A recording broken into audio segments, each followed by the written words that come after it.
All right, everybody, welcome. We are in the Rwenzori Mountains, and I'm at about, let's call it 4,600 meters, shooting this video looking approximately east from where I'm standing. And what you have there is Mount Baker. That's the mountain that we were on top of just yesterday.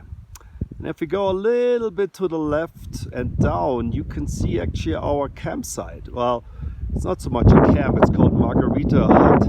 There's actually buildings there, so quite nice. But what makes this interesting sort of glaciologically, if we pan over to the left, now what comes into view are the Elena Huts.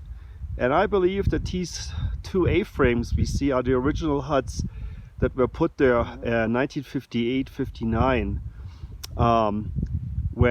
during the first sort of scientific expedition to the Elena Glacier. So Elena Huts next to the Elena Glacier. And if you come over here, pan a little bit more, what you have here right in front of me is a marker. You can kind of see a pile of rocks with some red paint on it. And this was denoted sort of a survey marker marking the edge at the margin of the Elena Glacier. Now I'm going to pan more left and right. Unfortunately, we're going straight into the sun, but what you can see is nothing. That glacier that they were measuring, that they were studying, is pretty much entirely gone now. Right there, up in there, very difficult to see with this light. It's a tiny patch of ice.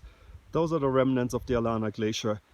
And then if we pan here, this was all ice, of course, in the 60s and 70s, right? And now it's just bare rock. And we're coming over here, and up here is the Coronation Glacier. And that was a sort of a tributary. So the Coronation Glacier formed an ice fall that fed into the Elena Glacier.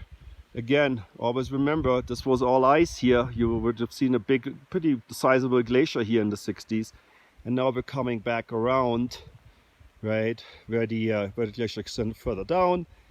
And we're coming back to Mount Baker. There's some clouds in front of it now. So very cool spot to be, and very nice, very great to find that marker that probably sat here, was built 1959 or so.